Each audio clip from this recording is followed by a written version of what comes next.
Hey, what's up guys? It's me here. Welcome to my channel.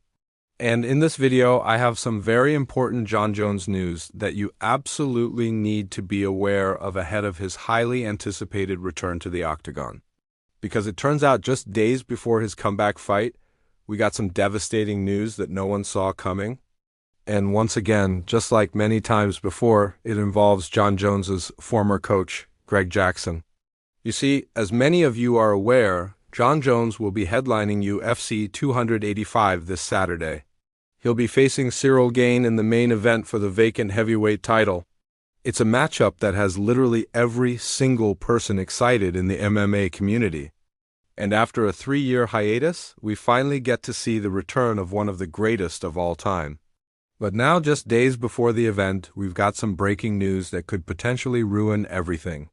Because according to a report from ESPN's Brett Okamoto, Greg Jackson will actually not be in attendance at UFC 285.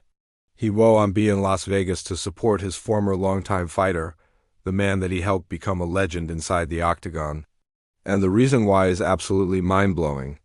Greg Jackson was actually arrested last week in a New Mexico courthouse after failing to appear for a hearing in an animal cruelty case. Yes, you heard that right. The renowned coach is in some very serious trouble after allegedly abusing one of his dogs.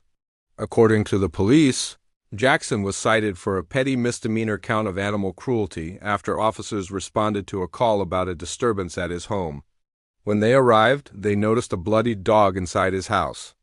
And after further investigation, they discovered that Jackson had allegedly kicked and hit the dog multiple times because he believed the animal had urinated on the floor. Now, obviously, the UFC was made aware of the situation and they issued a statement saying, "We are aware of the situation involving Greg Jackson." However, this matter does not involve any UFC athletes or employees and has no impact on any upcoming events. But the most shocking part of all of this is that Jackson is nowhere to be found. His phone has been disconnected. No one knows where he is. And now Jon Jones' manager has come forward saying that he has no idea if his fighter will still face jail time, or if he's even going to show up at UFC 285.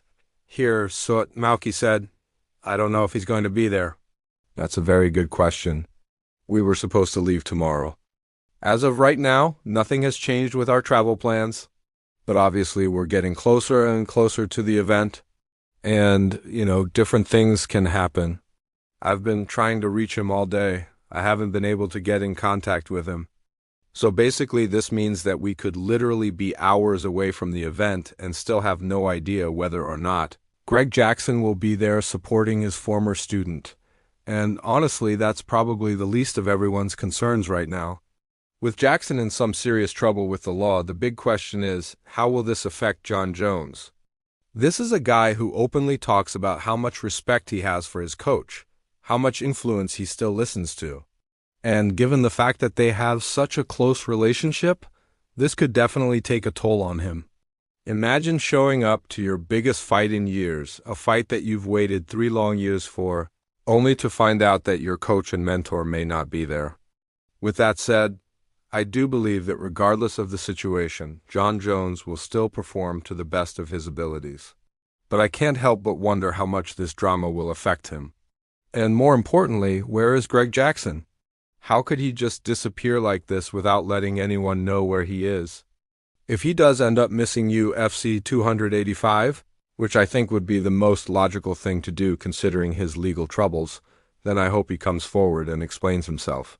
I hope we get some answers. Because right now, this whole thing just looks extremely bad. But what do you guys think? Will Greg Jackson show up at UFC 285, or do you think this is just a sign that it's time to move on? Let me know your thoughts in the comments below. Also, if you enjoyed this video, make sure to leave a like. And of course, subscribe for more updates. Until next time.